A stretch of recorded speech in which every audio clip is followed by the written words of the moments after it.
Semuanya. Puji Tuhan, kita masih dalam satu frekuensi ya, untuk kita sama-sama punya kerinduan, kita sama-sama punya kerinduan yang dalam untuk kita belajar lagi, kita sama-sama memuji walaupun kita berbeda kota, berbeda pulau yang pasti, tapi masih ada di Indonesia pastinya. Baik, kita akan mulai. Saya akan coba share. Saya di sini saya akan menggunakan musik pengiringnya dari musik karaoke dari YouTube. Mudah-mudahan suara saya terdengar dan kita bernyanyi bersama-sama meskipun nanti di ini ya, di mute ya, tapi kita semua bisa bernyanyi dengan alunan musik yang sama. Baik. Puji Tuhan. Mari kita sama-sama kita menyatukan hati, kita berdoa. Terima kasih Bapak, terima kasih Tuhan. Mengucap syukur Tuhan untuk hari ini, untuk jam ini Bapak. Terima kasih buat penyertaan Tuhan yang luar biasa atas setiap kami Tuhan. Dimanapun saat ini kami berada di Jakarta, di Kupang, di tempat lain Tuhan.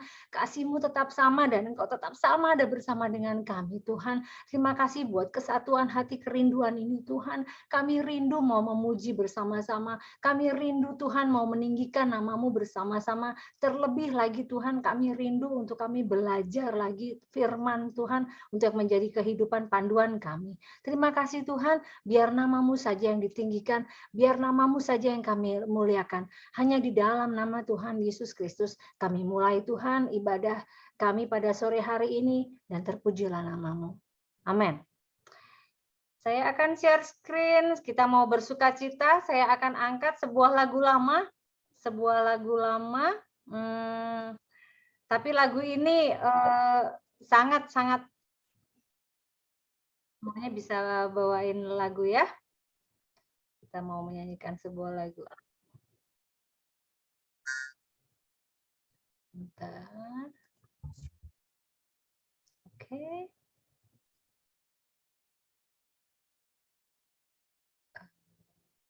Share. Terlihatkah Kak ininya? Terlihat. Oke. Yes. Kita mau bunyikan.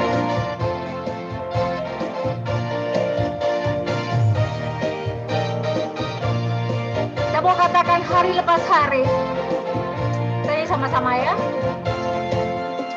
Hari lepas hari bertambah-tambah indahnya. Hari lepas hari aku cinta padanya. Yesus cinta saya, ku nanti kedatangannya. Hari lepas hari bertambah-tambah indahnya. Amin. Kita bersuka cita, kita mau katakan hari lepas hari kita cuma butuh Tuhan dalam hidup kita. Amin.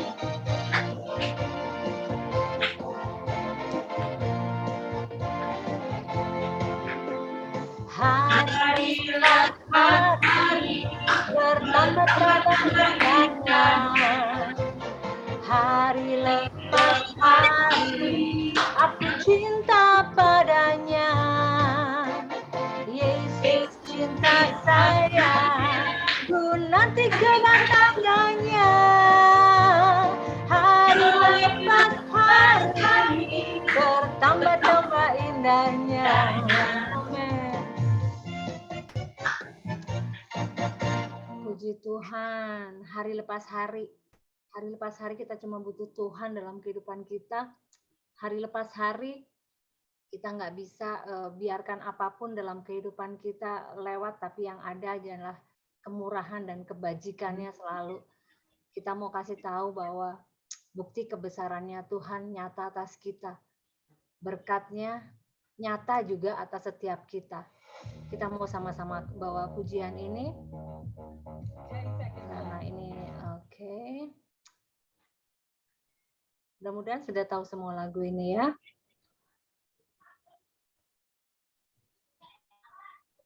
mau katakan, kita memuji, kita mau katakan sama Tuhan bahwa nyata apa yang Tuhan buat atas hidup kita.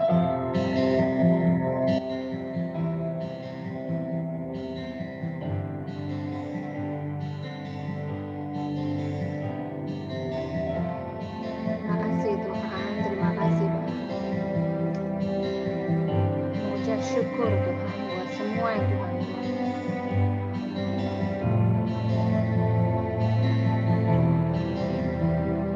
Berkat kemurahan Tuhan luar biasa atas setiap kita.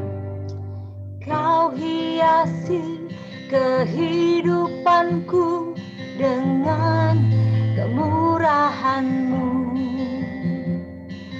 Kau rancangkan masa depanku penuh dengan harapan. Aku ada saat ini, semuanya karena kasih-Mu.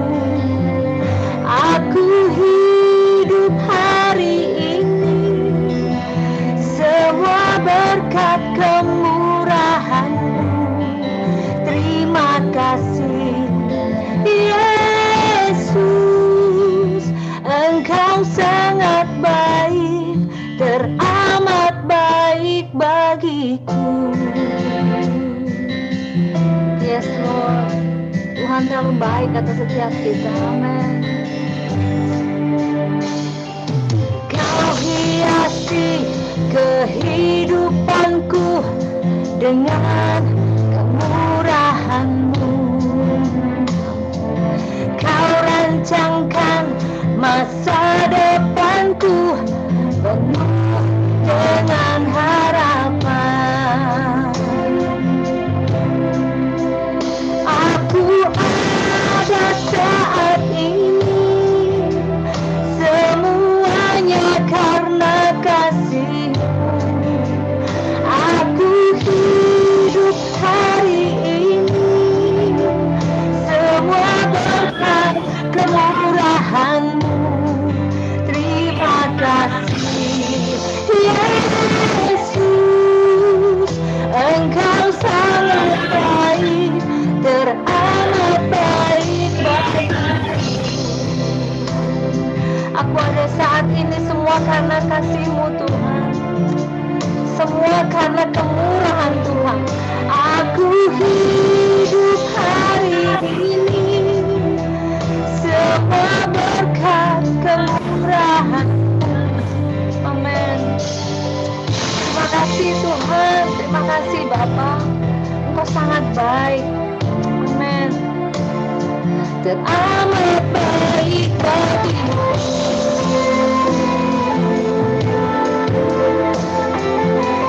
Kami hanya bersyukur padamu Tuhan, karena Engkau baik di Tuhan. Engkau yang berdaya atas kehidupan kami Tuhan. Engkau yang berkuasa dalam setiap kehidupan kami Tuhan. Kita nyanyikan sama-sama.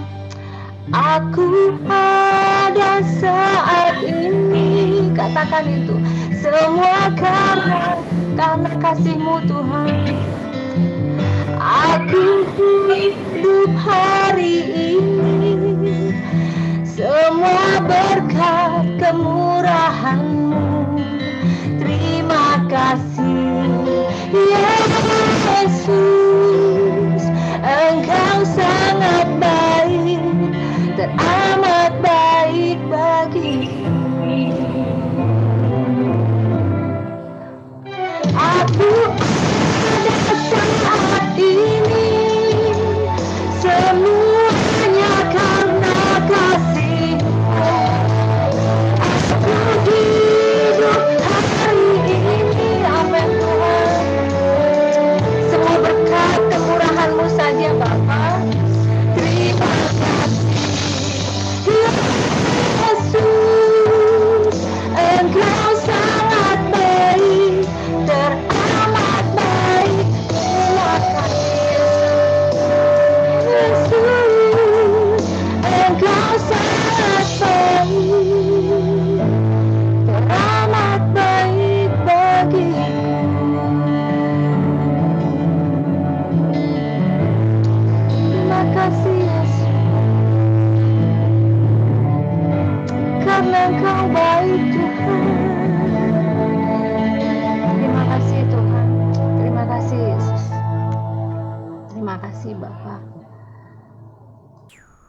Terima kasih Tuhan. Mengucap syukur. Sekali lagi kami mengucap syukur Tuhan. Karena kebaikan-Mu. Karena Engkau luar biasa Tuhan.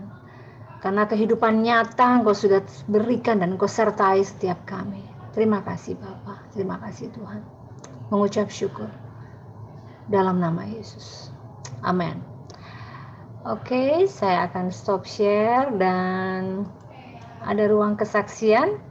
Saya sediakan waktu kepada Ibu Helena.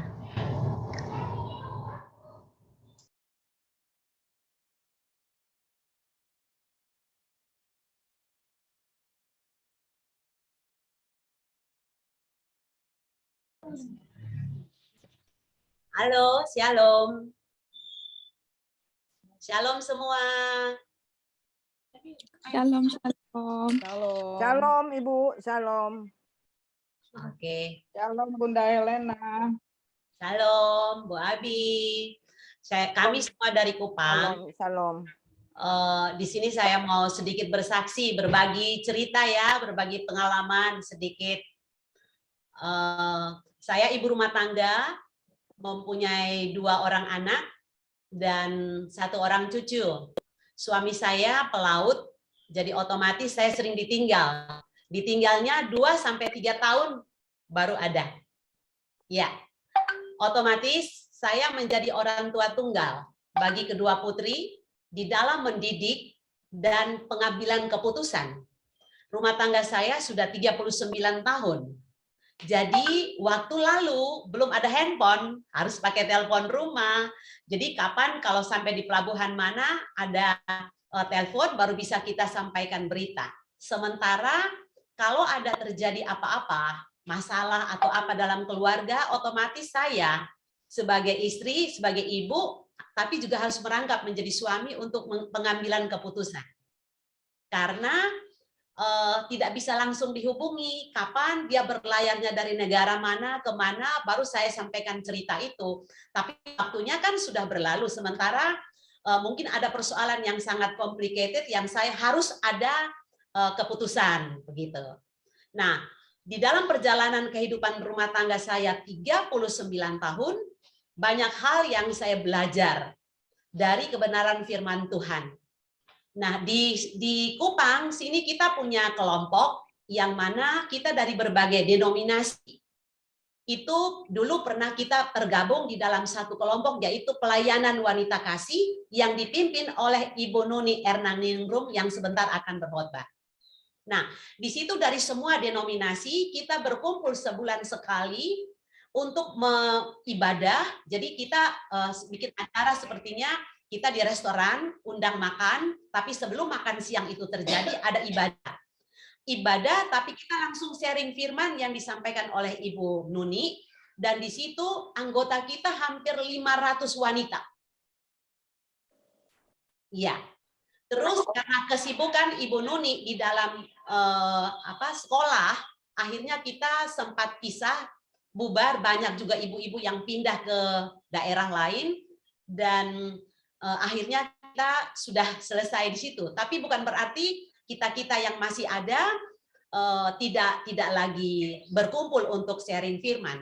Dan ini terbukti kelompok saya ada ibu-ibu yang namanya Abigail, dan kita seminggu sekali berkumpul untuk sharing firman, fellowship, dan di situ kita banyak belajar banyak hal. Jadi setiap keadaan, kondisi, persoalan apapun yang kita hadapi di dalam rumah tangga, kita sering sharing, dan jalan keluarnya kita ambil dari kebenaran firman Tuhan sebagai landasan, sebagai kekuatan, di mana kita wanita tidak boleh lemah hanya karena ada masalah.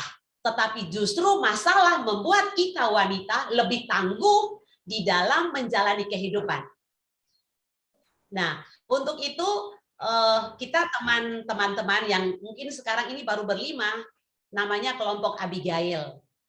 Dan kita sering bertemu seminggu sekali untuk membagi kebenaran firman Tuhan, saling menguatkan, saling mendoakan, dan semua itu bisa terjadi dan bisa berjalan dengan lancar sampai saat ini penyertaan Tuhan, di mana tahun 2022 ini kita juga bisa bertemu dengan Kak Abi, bersama teman-teman yang lain dalam kelompok wanita tangguh. Mungkin hanya itu kesaksian saya. Terima kasih. Terima kasih Ibu Helena. Luar biasa ya. Ibu-ibu, jangan remehkan ibu-ibu loh ya. Dalam Alkitab pun kita semua punya contoh yang luar biasa.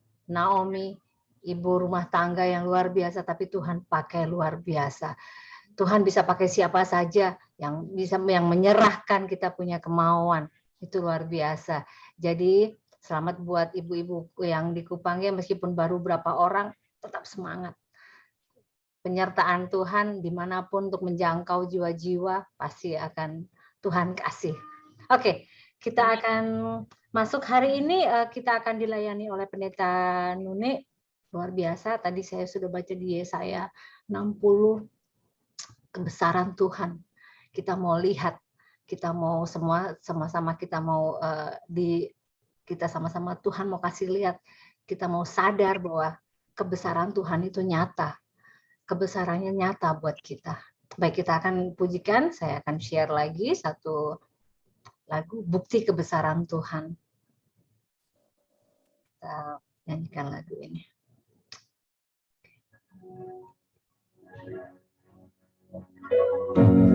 Menggenapi firman-Mu, tanda mujizat sertai tiap langkahku, Kau bersamaku di dalamku, jadi bukti kebesaran-Mu. Amin. Amin.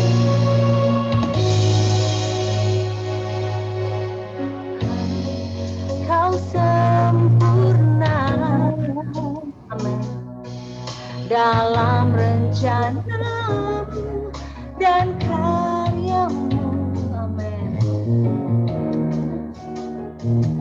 Hidupku murnikan dengan Roh-Mu. Mari nyanyikan lagu ini bersama-sama. Tuhan, Kau sempurna atas setiap kami.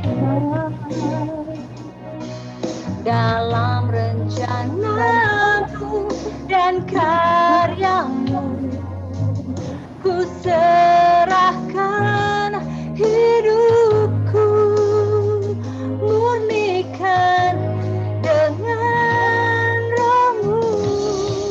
Katakan, hidupku menggenapi firman-Mu,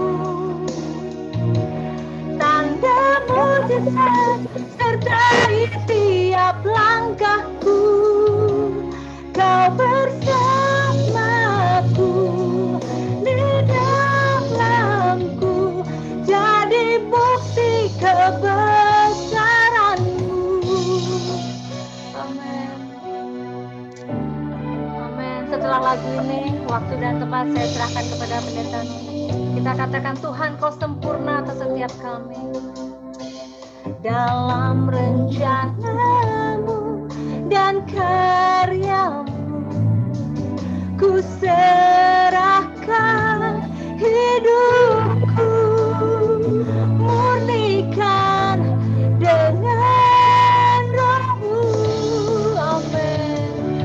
Hidupku menggenapi firman-Mu.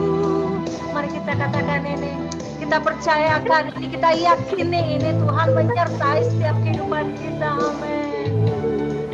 Kau bersamaku di dalamku, jadi bukti kebesaran-Mu. Amin. Yes Lord, Tuhan pakai setiap kita. Tuhan mau gunakan setiap kita untuk Tuhan berkarya penuh dalam hidup kita. Amin. Pakai kami Tuhan. Pakai kami Tuhan. Yes, dengan kebesaran yang Tuhan punya. Bukan dengan kuat dan gagah kita. Tapi kemurahannya, penyertaannya, kebesarannya nyata atas setiap kita. Amin. Katakan. Hidupku menggenapi kasih firman-Mu, amin Tuhan. Tanda mujizat sertai tiap langkahku, Kau bersamaku di dalamku, jadi bukti kebesaran-Mu, ya Tuhan. Hidupku menggenapi firman-Mu Tuhan. Depan mau. Ya. Jadi bukti kebesaran-Mu. Amin, amin Tuhan. Amin Tuhan. Baik, waktu dan tempat saya persilakan kepada Ibu Nuni. Ya, mari kita bersama-sama berdoa.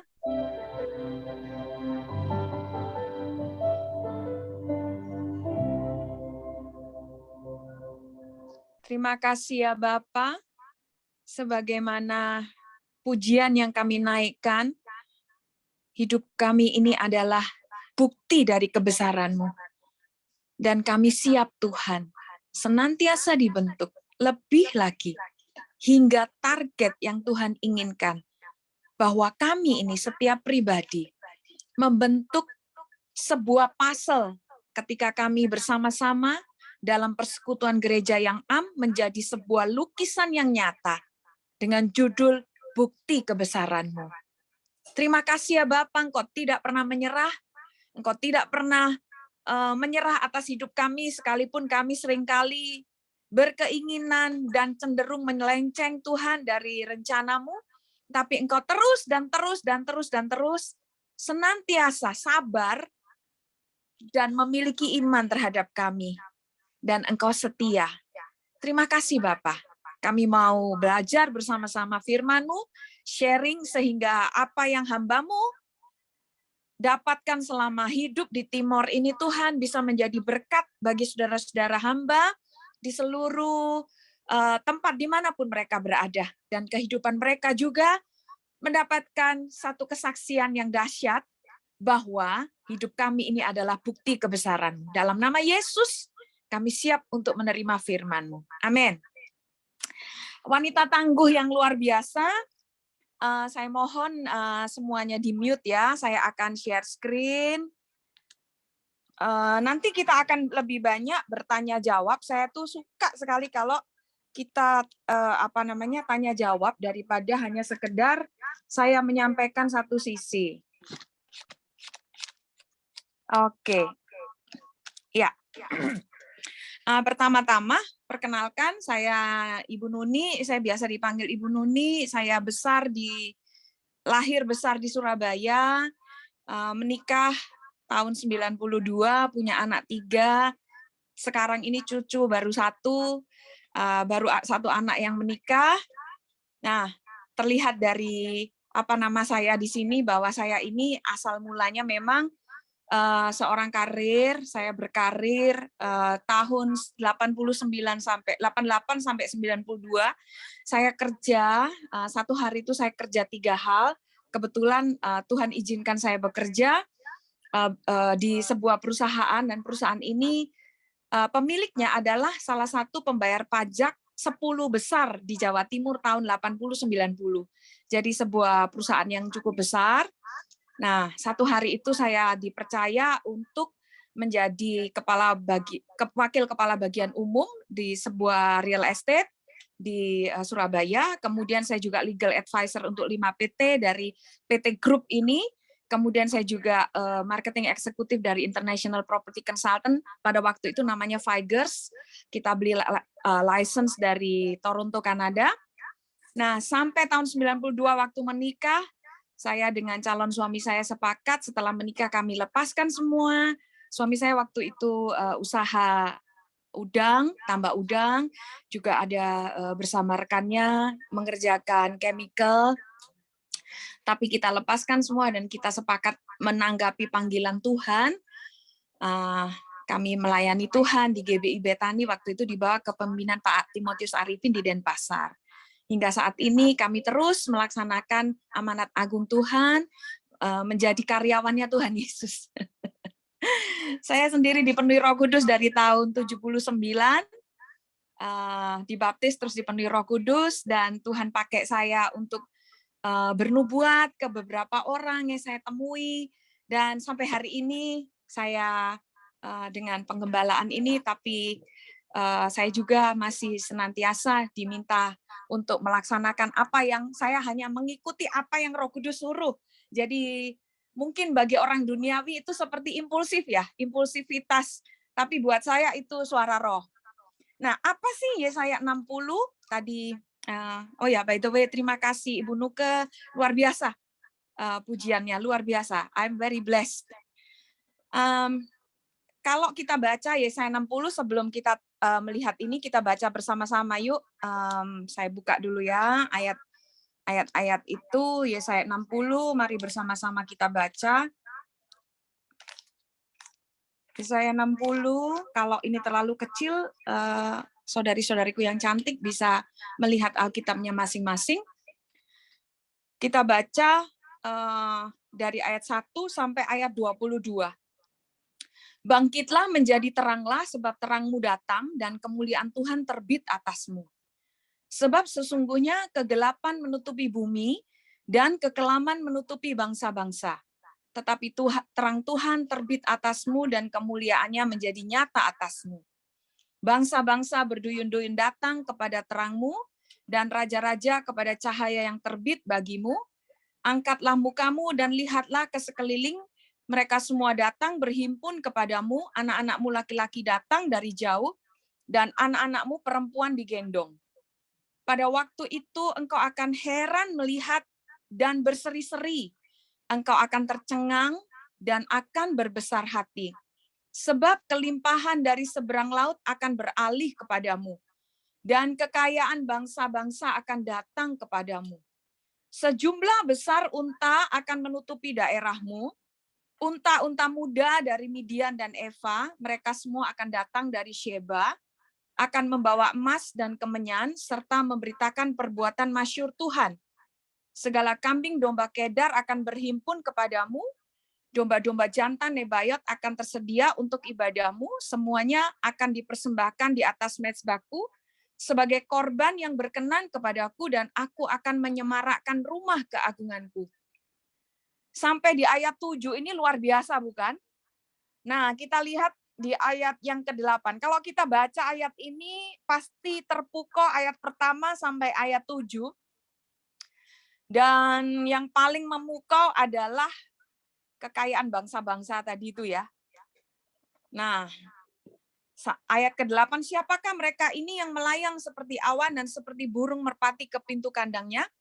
Sungguh, akulah yang dinanti-nantikan pulau-pulau yang jauh, kapal-kapal Tarsis berlayar di depan untuk membawa anak-anakmu laki-laki dari jauh, perak dan emasnya dibawa serta untuk nama Tuhan Allahmu dan oleh karena yang Maha Kudus Allah Israel, sebab ia mengagungkan engkau.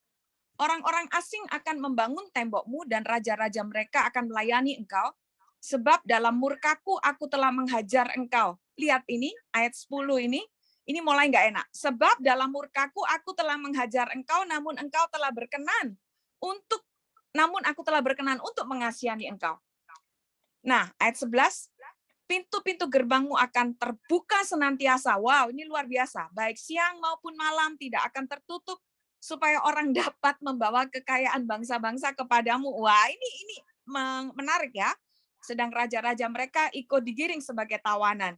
Sungguh 12 lebih dahsyat lagi. Bangsa dan kerajaan yang tidak mau mengabdi kepadamu akan lenyap. Bangsa-bangsa itu akan dirusak, binasakan. Sampai di ayat 13, kemuliaan Libanon, ayat 14, ini pembalasan Tuhan, orang yang menindas engkau, dan segala macam orang yang menista engkau, itu langsung dapat pembalasan Tuhan. Dan ayat 15, perhatikan, sebagai ganti keadaanmu dahulu ketika engkau ditinggalkan, dibenci, dan tidak disinggahi. Artinya apa? Ada satu fase yang kita perlu lewati, yaitu fase ditinggalkan, dibenci, dan tidak disinggahi. Baru pemulihan terjadi, baru ayat-ayat tadi itu 12, 13, 14 baru kita dapatkan. But kita mesti melewati ini dulu. Ditinggalkan, dibenci, dan tidak disinggahi. Menjadi kegirangan turun-temurun, bla bla bla. Terus ayat 16 itu itu ayat-ayat pemulihan. Ayat 17 sebagai ganti tembaga dan segala macam ini pemulihan. Ayat 18 ini setelah ketika di fase pemulihan. 19 juga fase pemulihan. Lalu 20, 21, 22. Kunci di 22. Yang paling kecil akan menjadi kaum yang besar dan paling lemah akan menjadi bangsa yang kuat. Aku Tuhan akan melaksanakannya dengan segera pada waktunya. Saudari-saudariku yang cantik, wanita tangguh, apa sih Yesaya 60 itu bagi saya? Pertama, jadi saya mau pindah ke Timor itu sebenarnya setelah saya mendengar suara Tuhan. Tanggal 18 Desember tahun 97, waktu itu Pak Timotius Arifin, gembala kami, mengutus untuk saya, suami saya dengan saya, mengintai, disuruh memilih apakah Sorong atau Kupang. Nah, untuk mengintai Kupang lewat Dili, kami melayani di Dili. Saya sebenarnya jujur dalam hati, karena setelah jadi hamba Tuhan tahun 92, kami melayani di Sumbawa Besar. Sumbawa Besar itu tempat di mana Tuhan membiarkan saya belajar iman. Biasanya kalau orang kerja, pekerjaan saya bagus, bisa beli barang merek, pegang uang besar. Nah, sekarang jadi hamba Tuhan, tetap digaji, gajinya bagus sih. Hanya saja gaji itu tidak ada lagi insentif-insentif lain, karena kita menggembalakan di tempat kecil, perintisan, dan kita harus mencukupkan diri dengan apa yang ada, kemampuan jemaat saat itu. Sehingga karena kami harus melakukan firman Tuhan persepuluhan, menghormati orang tua dengan cara memberikan amplop tiap bulan, baik orang tua saya maupun mertua saya, kemudian kebutuhan yang lain, persembahan, dan segala macam. Alhasil uang untuk makan tiap bulan itu cuma 50.000, dan itu terjadi 3 tahun selama saya tinggal di Sumbawa Besar. Tapi 50.000 tiap bulan tidak pernah tersentuh. Dengan cara yang ajaib, Tuhan kirim semua kebutuhan dari ujung rambut sampai ujung kaki. Buat saya itu sesuatu yang sesuatu yang baru, nggak perlu dari 50 bisa 50.000 harus untuk 7 orang makan, kami berdua suami istri, pembantu, 2 orang anak jemaat yang kami tampung karena orang tuanya nggak mampu menyekolahkan mereka, dan 2 orang pendeta yang tinggal full time tinggal bersama-sama dengan kami, 7 orang. Dan 7 orang ini makan kenyang, semua kebutuhan ada, 50.000 kami tersimpan, dan itu masuk dalam tabungan. Itu sekolah iman buat saya. Tapi dalam sekolah iman itu kita namanya juga sekolah ya, capek. Sehingga ketika 95 tahun 95 harus pindah ke Denpasar jemaatnya sudah makmur, kami disayangi jemaat, bisa berjalan-jalan keliling dari hotel satu ke hotel yang lain dengan gratis karena komplimen, makan di hotel yang berbintang, komplimen, semuanya free, belum lagi jadwal pelayanan khotbah kemana, dan itu semua ada penambahan income. Kita ngomong realita ya. Itu tanpa saya sadari membuat komparasi. Wah, ternyata waktu di sana dulu itu sekolah belajar iman itu capek, enak di sini. Nah, sehingga waktu diutus kemudian rasanya kayak, ya ini masih, itu waktu itu tahun 96, 97, 95 kami pindah, 96, 97, ada rencana harus pindah lagi, disuruh memilih Sorong atau Kupang. Agak enggan dalam hati saya. Waktu masih muda, nona-nona, masih pertama kali dipenuhi Roh Kudus, wah lancar jaya, diutus kemanapun oke. Bahkan waktu pelayanan bersama-sama dengan Bapak Yeremia Rim almarhum, waktu itu beliau buat persekutuan doa Making Disciple for Christ, kita ikut Kasih Melanda Jakarta, Kasih Melanda Indonesia, pelayanan seperti itu mesti bayar sendiri, ongkos base-nya, ongkos transportasi, akomodasi, dan untuk makan minum mesti arrange sendiri, fundraising sendiri, itu oke. Nah sekarang sudah punya anak, mikir, waduh anak sudah 2, nggak mungkin lagi kita ini bonek ya. Jadi saya dalam hati enggan. Tapi tanggal 18 Desember tahun 97 itu jam 4 sore tiba-tiba saya mendapat suara Tuhan. Ada yang belum ke-mute suaranya? Oke, Ibu Lisha, saya matikan ya mic-nya ya. Thank you. Oke. Nah, jadi saya langsung Tuhan bicara pada saya, if you obey to serve my people in Kupang, I will give you Isaiah 60. Yesaya 60 semua orang Kristen pasti tahu, tapi waktu Tuhan bicara itu, hati saya, wah, berbunga-bunga. Saya menanggapinya pertamanya seperti duniawi, karena saya tertarik pada ayat-ayat itu tadi.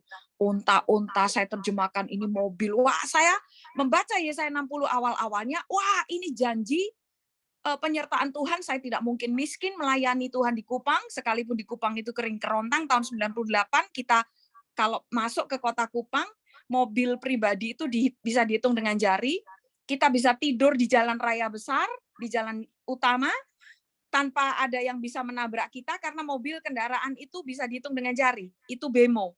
Mobil pribadi jarang sekali lewat. Nah, keadaan ekonomi saat itu juga masih tidak seperti saat ini, tapi ketika Tuhan bicara, saya mulai berpikir siapa orang-orang di Kupang ini. Kenapa? Saya mulai membuat analogi.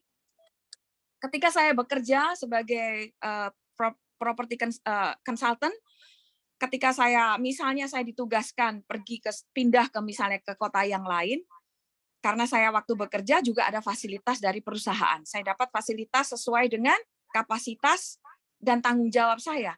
Nah, bagi saya 60 ini adalah sebuah fasilitas yang luar biasa. Berarti ini sebuah tanggung jawab yang besar. Nah, berarti orang-orang yang dilayani ini adalah orang-orang yang spesial. Nah, saya mulai berpikir ke sana. Siapa orang-orang di Kupang sehingga Tuhan harus mempesona saya dengan Yesaya 60 supaya saya berkata, yes, sir. Nah, setelah sekian tahun sampai tahun 2002, 2004, saya mulai bertumbuh dalam pengenalan Tuhan lebih lagi.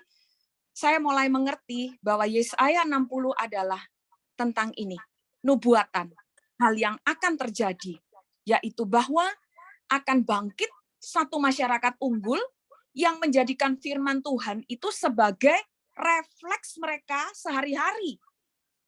Entah mereka sedang berdagang, entah mereka itu berprofesi apapun, entah mereka itu sebagai politisi, apa saja yang mereka lakukan, mereka semua melakukannya dengan menjadikan firman Tuhan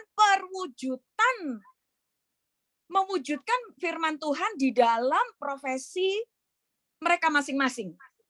Bukan hanya kehidupan sehari-hari dalam keluarga, tapi itu benar-benar dibentuk, diwarnai oleh firman Tuhan. Dan inilah sebenarnya yang disebut sebagai, kalau istilah saya ya, ada banyak sekarang hamba-hamba Tuhan sudah mulai menyebut millennial kingdom. Nah, bagi saya ini loh millennial kingdom. Ini yang buat saya pribadi,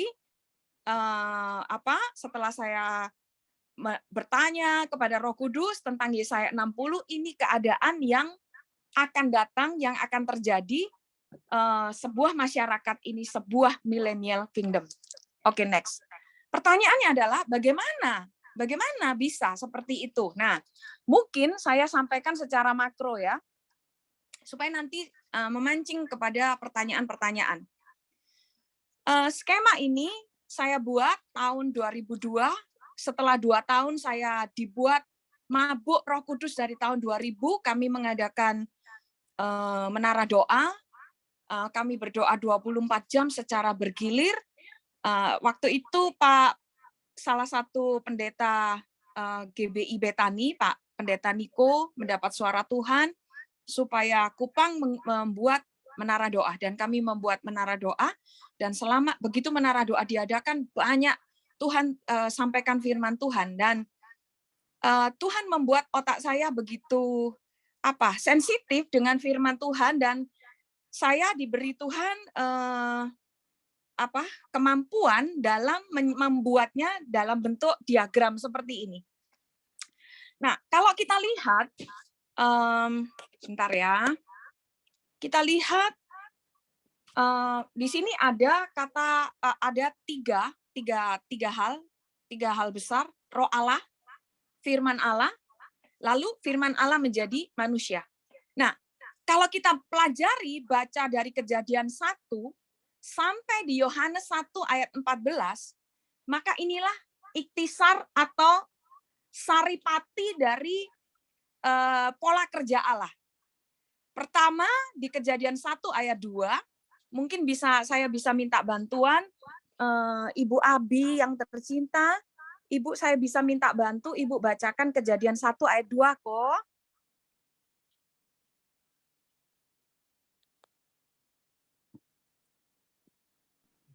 Kejadian 1 ayat 2. ya. Demikian firman Tuhan. Kedengaran nggak, Bu? Sangat Ibu, Oke. jelas. Bumi belum berbentuk dan kosong, gelap gulita menutupi samudra raya, dan roh Elohim melayang-layang di atas permukaan air. Yes. Pertama kali yang bekerja dalam diri Allah kita satu. Shema Israel, Adonai Eloheinu, Adonai Echad. Ya. Allah Israel itu satu. Yes. Allah kita satu. Esa. Tapi Amen. dalam kesahannya itu dia punya dua dimensi, dimensi feminin, dimensi maskulin. Dimensi feminin adalah ruahnya, dimensi maskulin adalah firmannya, logos dalam bahasa Yunani. Nah, pertama kali, perhatikan ini. Pertama kali yang bekerja sebelum terjadi apa-apa ketika bumi masih kosong, itu roh Allah, ruah Elohim. Saya katakan kenapa saya berani berkata bahwa ruah Elohim ini dimensi feminin Allah. Kata kerja dari roh Allah melayang-layang, merhefet, itu kata kerja feminin. Kalau kita lihat dalam bahasa Ibrani. Dengan demikian kata kerja feminin, berarti ini menunjukkan fungsi roh Allah itu dimensi feminin dari Allah. Nah, sebenarnya ini bisa dipakai untuk dasar. Saya pakai dasar untuk membuat disertasi saya. Saya sedang kuliah lagi untuk S3 teologi, tapi saya sempat sekolah S3 hukum. Saya ingin membuat konsep gender menurut firman Tuhan dari Kejadian 1 ini, tapi saat itu ada kendala hingga sampai semester 5 saja saya kuliah S3 hukum. Cuman puji Tuhan saya diberi kesempatan lagi sekolah lagi tapi teologi kali ini. Nah, jadi dimensi feminin Allah bekerja ya, pertama itu di Kejadian 1 ayat kedua. Lalu di ayat yang ketiga, itu terjadi kalau kita buat matematika, sebentar ya, saya berikan satu lukisan, nanti kita kembali lagi ke sini, sebentar, saya akan share screen dari whiteboard supaya kita buat, ya. Misalnya kalau kita buat himpunan dalam apa namanya matematika ya. Nah, ini himpunan irisan, ini roh Allah bekerja di sini di sebelah sini. Aduh, ini kenapa ini? Ini di sebelah sini. Lalu di sini firman Tuhan. Tapi maaf, ini perjanjian lama ya. Ini perjanjian lama, ini perjanjian baru ya. Aduh. Ini perjanjian lama, ini perjanjian baru. Nah, terjadi irisan di sini. Kalau kita buat secara matematis. Irisannya adalah Kejadian 1 ayat 3, di mana firman mulai bekerja. Dengan Yohanes 1 ayat 1. Yohanes 1 ayat 1 pada mulanya adalah firman. Firman itu tinggal bersama Allah dan firman itu adalah Allah. Itu Yohanes 1 ayat 1. Dan Kejadian 1 ayat 3 mungkin Mama Abi bisa bantu lagi kok, Mama Abi. Kejadian 1 ayat 3.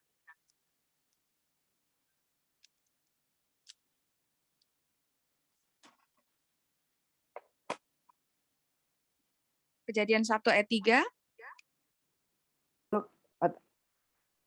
Berfirmanlah Yes. Elohim, Yes. jadilah terang, lalu terang itu jadi. Yep. Thank you. Terima kasih Mama Abi. Sama-sama. Kami di Kupang di Timor ini biasa manggil ibu sesama perempuan yang sudah menikah manggil mama, itu sebuah Iya. panggilan kehormatan. Iya, terima Iya. kasih. Orang Nah, Makassar jadi juga begitu. Oh iya. Nah, jadi kita lihat di sini ya. Firman Allah di Perjanjian Lama dan firman Allah di Perjanjian Baru. Sama. Tapi harus dimulai dari ruah Elohim, dimensi feminin Allah. Kenapa harus ada dimensi feminin kerja dulu? Sebab berhadapan dengan kehampaan, kita bisa, ini saya analogikan, saya jelaskan dengan analogi secara fisika ya. Dalam ruang hampa, kita beri apapun, nothing happen. Nggak bisa ngelihat. Dalam ruang hampa, ada cahaya, tidak akan terlihat cahaya. Kenapa cahaya bisa terlihat? Ada partikel-partikel kecil yang kena cahaya, kemudian dia memantulkan cahaya, dan mata kita bisa melihat. Nah, ruah Elohim di Kejadian 1 ayat 2 berfungsi menjadi seperti rahim. Memberi batasan dalam kehampaan itu.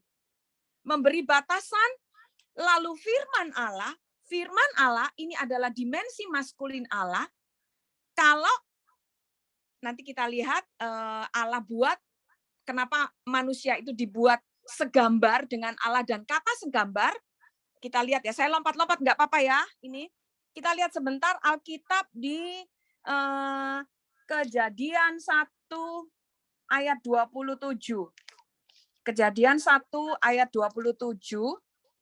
Ya, mari perhatikan. Di Kejadian 1 ayat 26, Tuhan bilang gini, Allah berfirman gini, yuk, baiklah kita menjadikan manusia menurut gambar dan rupa. Gambar dan rupa itu dua kata yang berbeda. Gambar itu zelem, rupa itu beda. Itu sebuah likeness, itu wujud. Supaya mereka berkuasa atas ikan-ikan di laut dan burung-burung di udara dan atas ternak dan atas seluruh bumi bla bla bla. Perhatikan di ayat 27. Maka Allah menciptakan manusia itu menurut gambarnya, menurut gambar Allah diciptakannya dia. Nah, kata laki-laki, kalau kita lihat dalam teks Ibraninya, ini zakar. Zakar itu benda. Di mana dalam benda zakar, ada spermatozoa atau benih hidup yang bersifat maskulin. Apa itu maskulin?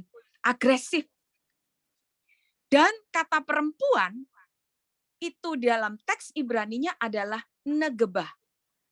Negebah ini adalah benda yang di dalamnya ada benda hidup, yaitu sel telur, ovum.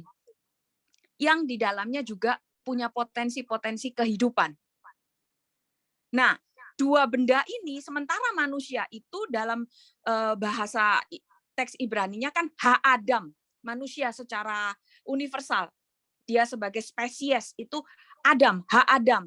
Tapi dari ha-adam ada yang diberikan nama Shem, namanya Adam, Bapak Adam. Bapak Adam, kemudian juga ada Ibu Hawa.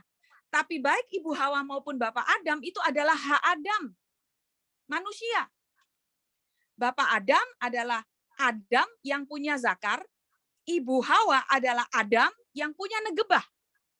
Nah, dengan konsep itu, kita kembali masuk di sini, maka kita lihat roh Allah, dimensi feminin mesti ada dulu. Ketika Allah bekerja, harus ada dimensi feminin. Baru kemudian ada firman Allah.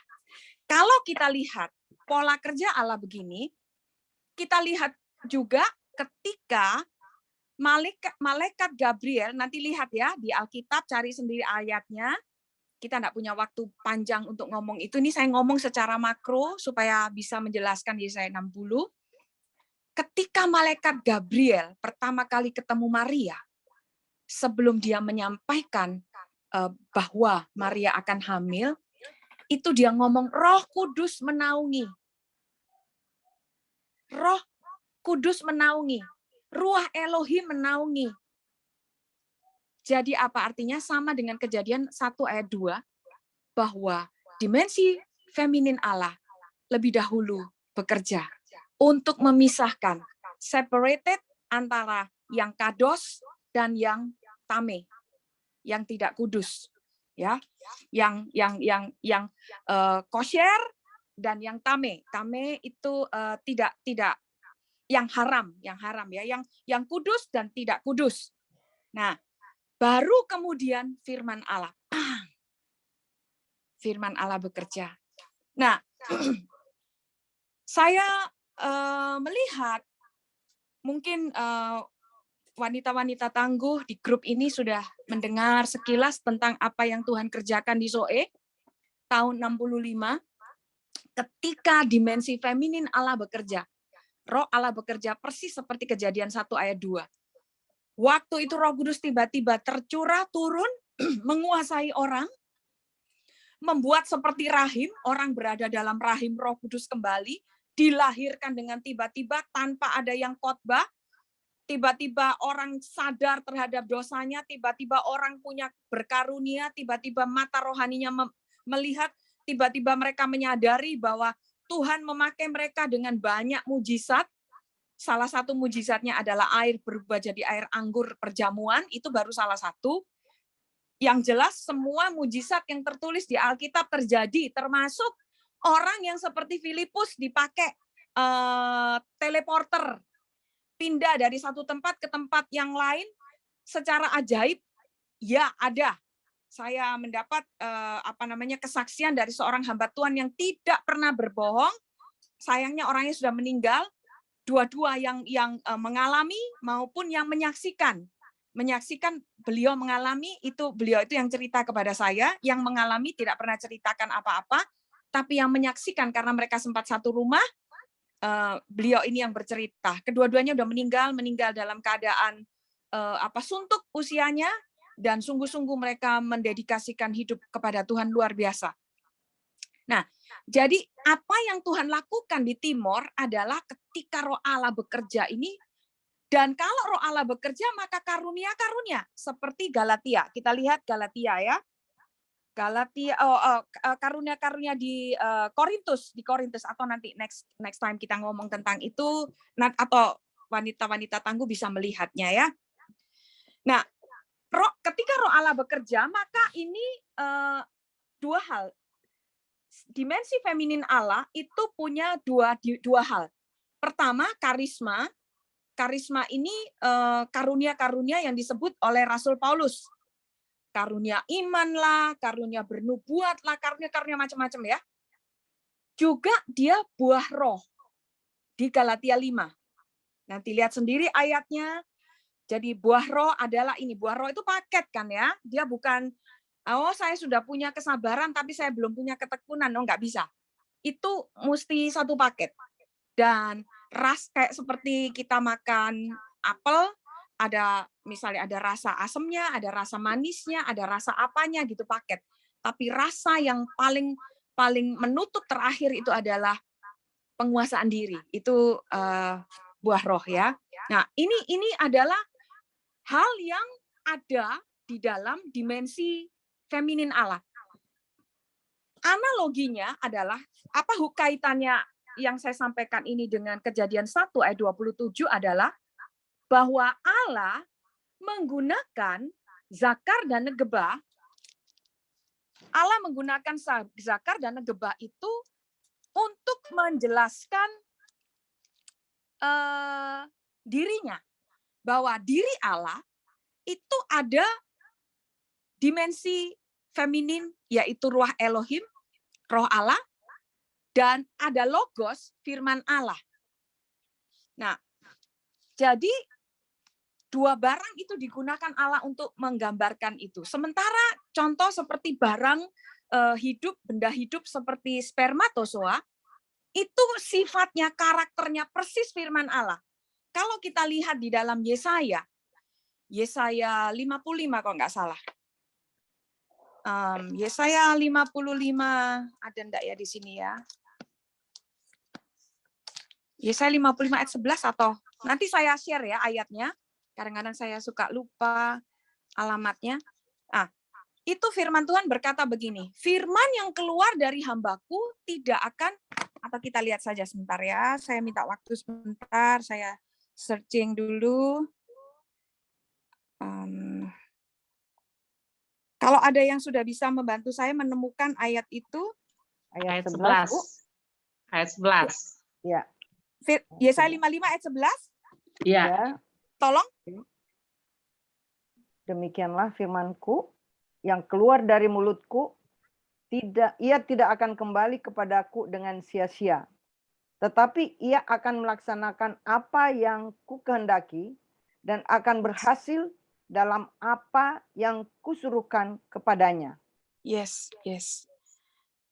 Itu dia. Jadi coba lihat, perhatikan. Sifatnya persis seperti spermatozoa. Begitu spermatozoa itu keluar, dia menyerbu sel telur, spermatozoa yang sehat ya, dia tidak akan gagal. Sekian juta pasti ada satu yang menembus dan terjadi pembuahan. Hal yang sama, maaf tadi saya share screen-nya, ini karena barang baru, namanya juga orang gaptek tinggal di kampung, jadi belajar pelan-pelan menggunakan teknologi. Jadi firman Allah juga demikian. Kita selama ini kan didoktrin begini. Begitu dibaptis, ada gugatan, baik dari diri sendiri maupun dari orang lain. Kita digugat untuk langsung tiba-tiba bang, berubah Power Ranger, menjadi manusia yang rohani, gitu kan. Ketika kita gagal itu langsung kita rasanya kayak frustrasi. Aduh Tuhan, kenapa ya? Kenapa saya kok masih suka marah? Kenapa ya saya kok masih suka ngomel? Kenapa saya, I fail today Lord. Ya kan? Itu akhirnya menjadi penuh tanda tanya. Padahal kalau kita lihat pola kerja Allah seperti ini, ketika kita rilis kepada roh Allah, makanya kita perlu benar-benar minta dipenuhi roh Allah, minta ruah Elohim memenuhi kita. Masalahnya nanti bagaimana memenuhi, ya silahkan minta dilayani oleh gereja masing-masing ya.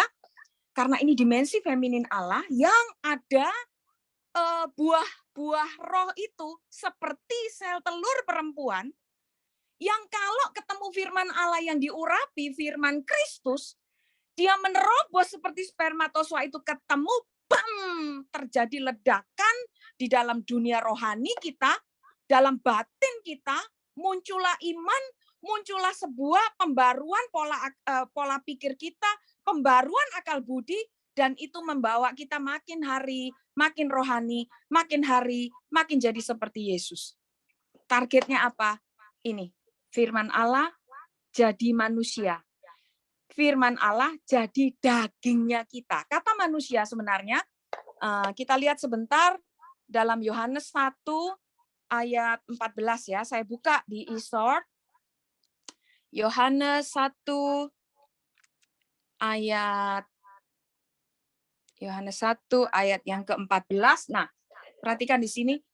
And the word was made flesh. Dan logos, ini logos. Firman itu dibuat menjadi flesh, daging. Manusia itu antropos. Tapi di sini bukan antropos katanya. Adalah sarx. Teks aslinya sarx. Maka logos itu, firman itu dibuat menjadi daging. Nah, kalau kita, dalam konteks kita, ketika firman Allah menjadi daging kita, apa sih firman Allah menjadi daging? Firman Allah menjadi refleks. Pelan-pelan. Sama seperti tubuh kita ini penuh dengan banyak sel, macam-macam sel. Saya nggak pernah sekolah kedokteran, mungkin yang sekolah kedokteran ngerti ya, macam-macam sel itu apa. Yang jelas setiap sel ada sel intinya, ada inti selnya, ada apanya gitu. Tapi sel di kulit, sel di pipi kita pasti ada bedanya dengan sel yang dalam tubuh, bagian tubuh yang lain. Nah, masing-masing itu sel. Demikian juga dalam kehidupan kita, dimensi hidup kita ini banyak. Dan dalam setiap dimensi itu refleks kita harus targetnya firman Allah. Firman Allah menjadi refleks. Firman Allah bukan cuma kita baca, but firman Allah menjadi refleks. Bagaimana caranya firman Allah jadi refleks? Itu kita bisa belajar pada orang-orang yang belajar jurus bela diri. Orang-orang Tionghoa, pada zaman dulu mereka belajar kungfu, kalau kita lihat film-film silat Cina tuh ya, itu mereka belajar jurus itu dari puisi. Seperti Amsal gitu. Makanya kan ada peribahasa. Belajarlah sampai ke negeri Cina. Sebelum Cina berubah menjadi Tionghoa kan ada kata peribahasa itu. Apa sih? Karena orang-orang Tionghoa itu Amsal, kata-kata bijak, itu adalah tanda dari wisdom. Seseorang memiliki wisdom. Seseorang memiliki kedewasaan dalam sebuah pribadi. Nah, biasanya amsalnya mereka atau kata-kata bijak itu diubah menjadi gerakan-gerakan bela diri. Nah, firman Tuhan ini bisa menjadi refleks kita kalau kita latih terus-menerus. Contoh misalnya mengampuni. Kata mengampuni, it's a simple word, but it's not as simple like that ketika kita harus melakukan. Contoh, di Timor ketika saya masuk di Kupang, saya tertarik pada salah satu ibu yang membuat hati saya tuh jadi jatuh, maksudnya jatuh cinta dengan Kupang itu gara-gara ada seorang ibu konseling. Hari pertama saya sampai di Kupang, dia konseling dengan saya, dia bilang suaminya itu nggak sayang dia, nggak cinta dia, dan dia siap untuk bunuh diri. Dia pengen sekali untuk bunuh diri karena merasa hidupnya sia-sia. Aduh, saya rasa karena suaminya itu ya merendahkan dia sekali, padahal dia ini orangnya cantik, dia ini pekerja keras, usaha mereka ini yang kerja keras istrinya. Suaminya lebih menghargai perempuan lain ketika bermain ke bank, itu pegawai bank bisa dia hormati, sementara istrinya sendiri nggak ignorance gitu, being ignorance gitu. Jadi saya mulai konseling dia. Nah, jadi hal-hal seperti ini ketika kita bawa para perempuan di Kota Kupang, dan ini bukan sedikit, banyak. Makanya saya bikin waktu itu Roh Kudus bilang, Roh Kudus kasih saya Yeskiel ayat tentang tulang-tulang kering yang berserakan, tapi Tuhan bilang bernubuat supaya tulang kering ini menjadi pasukan. Lalu saya tanya, itu tahun 2002. Saya tanya, Tuhan, apa? Pasukan apa ini? Tulang kering itu para perempuan. Saya pelajari setelah saya mendapatkan gambaran ini bahwa roh Allah, dimensi feminin Allah, iya betul. Untuk sebuah kota itu menjadi rohani, kita mesti sentuh dulu perempuannya. Makanya saya berdoa, saya ketemu kawan-kawan, Bu Gale, saya ketemu Ibu Helena, saya ketemu kawan-kawan yang lain, kita buat pelayanan wanita kasih. Dan sempat pada waktu itu menjadi berkat bagi banyak perempuan, dan saya ditugaskan oleh Roh Kudus untuk menyampaikan kekuatan perempuan, kekuatan feminin itu di mana? Kekuatan dalam bertahan, kekuatan di dalam hesed. Nah, kita mesti belajar hesed dan emet, kekuatan di dalam dimensi di mana kita mengalami penderitaan. Lihat saja 9 bulan ketika kita hamil itu, ketika kita mengandung itu, it's painful. Tapi kita bisa nikmati, kita bisa tetap hidup, kita nggak mati gara-gara itu. We still alive, dan kita bisa liberate, kita bisa melahirkan, biasa-biasa aja, dan ada orang bisa melahirkan sampai belasan orang misalnya. Nah, itu salah satu kekuatan, itu tanda-tanda fisik ya. Tapi dalam dimensi mental, dimensi psikis kita, itu kekuatan itu. Nah, kekuatan itu yang Roh Kudus suruh, ayo bangkit. Dibangkitkan gitu. Nah, terjadilah pelayanan wanita kasih. Tapi it's all over. Itu hal-hal lalu Tuhan buat, karena Tuhan tuh nggak selalu berada di satu tempat. Tuhan Yesus bekerja selalu ada progresif. Bentuknya pasti berkembang. Nah, sekarang berkembang. Bu Helena sendiri sudah menjadi salah satu hamba Tuhan di gerejanya. Kemudian teman-teman yang lain ini semua mereka ini sudah mempunyai pelayanan sendiri-sendiri. Nah, saya sendiri ibu rumah tangga, enggak punya pembantu, tapi saya juga kerja, saya hamba Tuhan, saya juga menjadi ketua LBH, menolong perempuan-perempuan yang teraniaya seperti itu. Nah, jadi saya melihat ini, Roh Allah bekerja. Lalu kemudian kita harus memperkuat dalam firman Allah. Pengertian firman Allah yang benar itu penting. Supaya apa?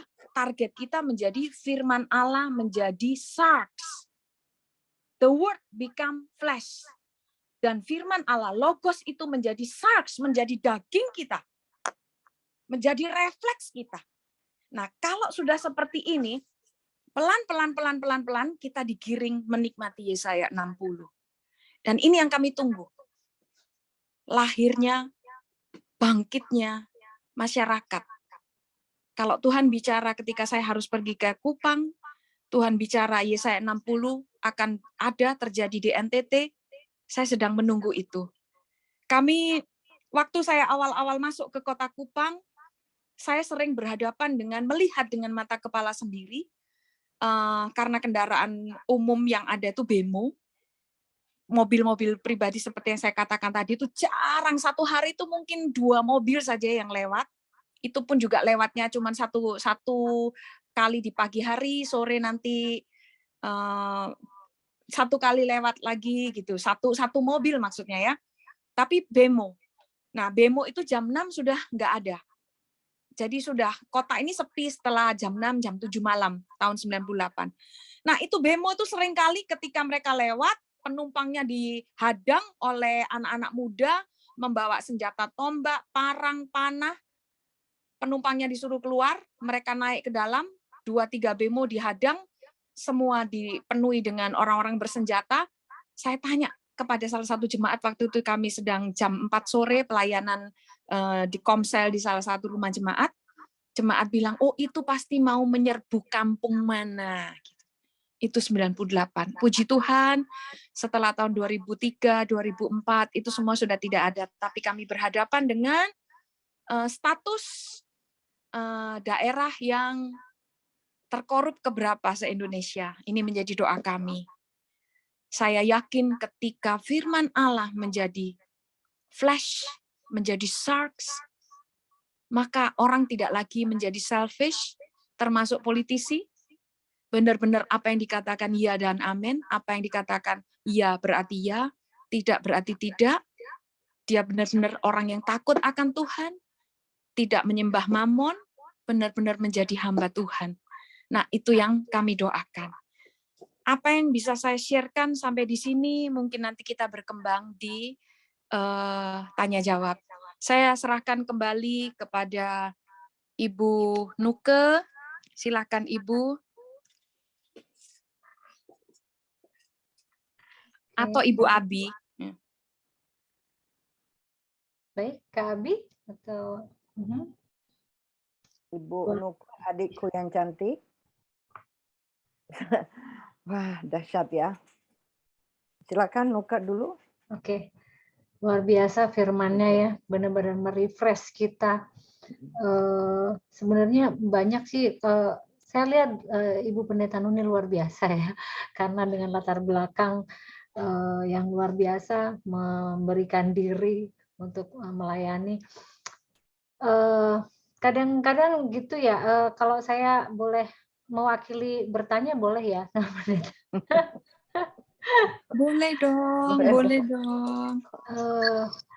Sebenarnya sih kadang kita kalau mengikuti kita punya perkiraan, mengikuti kita punya kemauan sendiri, kita mengikuti keinginan sendiri, kita bilang kita agak susah itu, agak kalau kita benar-benar nggak dekat ya Bu Pendeta ya. Karena kalau kita mau kembali ke rencana Tuhan, ke perkenanan Tuhan, ke apa yang Tuhan sudah berikan atas kita, memberikan diri. Sometimes memang ada harus menaruh diri.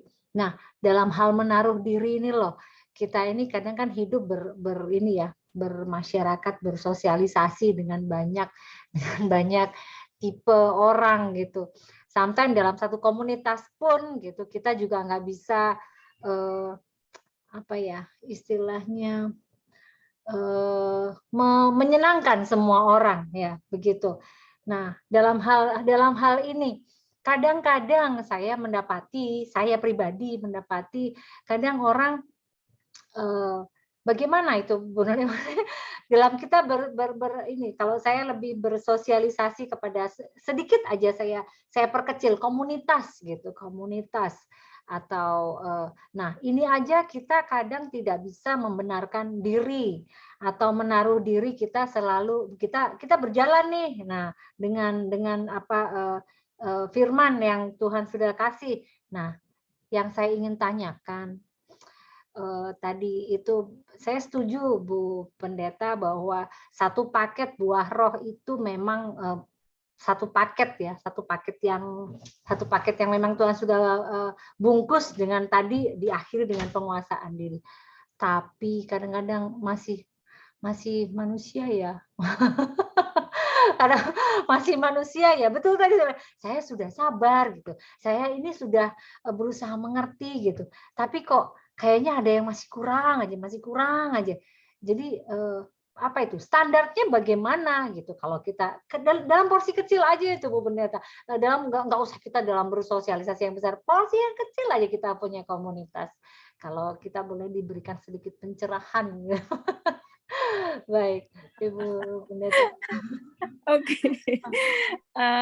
Jadi begini, sebenarnya Tuhan itu sudah membuat sistem. Perhatikan ya, ketika Tuhan berkata, Tuhan menciptakan sesuatu, itu sebenarnya semuanya itu sistemik. Waktu Tuhan berfirman, jadilah terang. Terang itu bukan cuma satu kali, dia muncul. No, tapi ini sistem.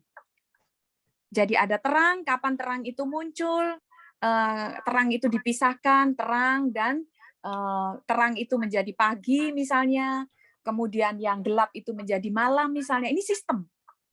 Nah, sistem itu berada atau dalam bahasa Inggrisnya in order. Nah, artinya apa di sini? Bahwa harus ada aturan main. Betul nggak? Ada aturan main.